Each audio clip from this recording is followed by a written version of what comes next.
Hey guys, Kevin Goetz here from Mute Prophet with another free YouTube lesson. Today, kicking off the first real episode of this series, we're going to be talking about motivation. Mainly because I had to kick myself in the ass really hard in order to get back to the prospect of making videos on any kind of regular basis. So, tricks for motivation are kind of fresh on my mind. That, and let's be honest, it doesn't matter how dedicated you are to your music career if you can't motivate yourself to get up and put some time and energy into it. The main thing we have to look at is focus. It should go without saying, but it's not always easy to remember this fact. We tend to think of motivation as being how likely we are to do one activity over all the other activities we could be doing. A lot of my students, for example, have expressed difficulty kicking themselves in the ass and making themselves practice because video games are so appealing.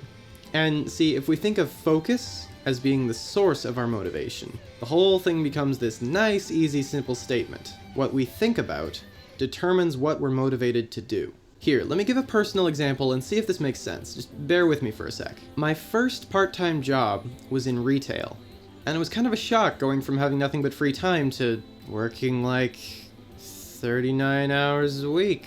Because my managers were assholes, and they constantly cut my hours just short of the 40-hour bonus, but that's beside the point. So here I was, 18, 19 years old, suddenly having a shit ton of disposable income because I was still living with my parents at the time. What did I do? I bought a PS3 and a bunch of games. Now, my job wasn't particularly strenuous, I just had to keep shelves stocked and neatly displayed. So I had a lot of time to just kind of let my mind wander, and can you guess what I was thinking about? Seriously, it's not that hard to figure out. Yep, my brand new PS3 and all the games I could play when I got home. So for a couple months there, that was basically all I did. Work, come home, play games, maybe practice a little bit if I wasn't feeling particularly tired, rinse and repeat. Then something really interesting happened. I was actually injured on the job.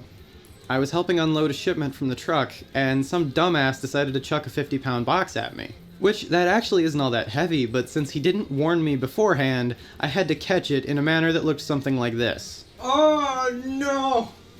And in doing that, I managed to tear a muscle in my left shoulder blade. Now just to remind you guys, this story is going somewhere, I swear. Don't you dare click that back button. My doctor had me out of work for like a month, right? And I was basically restricted to keeping my neck and shoulders almost completely neutral, kind of like this. And I was also told to avoid standing, if possible, because even the tug of gravity would create problems for that muscle reattaching properly, basically. So obviously guitar was out of the question. My torn shoulder could in no way handle this kind of anything. I couldn't stretch my arm out far enough to fret. So I just kept on playing video games, and let me tell you right now, you have no idea how boring video games can be until you literally can't do anything else. So in my unbearable boredom, I ended up digging up some old demos that we'd recorded like a year before that and buried somewhere on my hard drive. Obviously, as every amateur recording does, it sounded like complete garbage. But I decided, you know what, fuck it. I have nothing better to do. By the time I go back to work, these demos are going to sound listenable. Now, I did not meet that goal, not by a long shot. But by the time I got back to work, I had become completely obsessed with audio engineering. Every passing thought at work was, how am I going to improve my mixing? What am I going to do when I get home to make my mixes sound better? I started bringing my iPod to work and listening to the mixes on break, taking notes in just this tiny little spiral notebook of what I would need to change when my shift was over. I spent every moment off work mixing. Suddenly my PS3 didn't see a whole lot of use anymore. In fact, my girlfriend at the time was playing it a whole hell of a lot more than I was. I started skipping an hour or two of sleep a night so I'd have more time for mixing.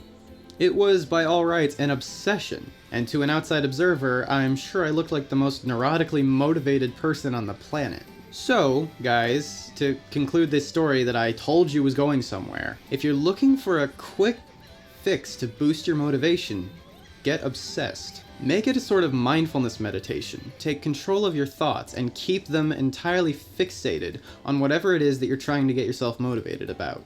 The more you think about it, the more it kind of takes on a life of its own, pulling you in further and further and making motivation almost automatic at a certain point. You know, think about all the finer points of playing guitar. Visualize yourself playing and having fun with it. Don't get caught up in the negatives or the things that you might not be good at. Visualize enjoying what you're doing. Fixate. That will naturally turn it into your priority.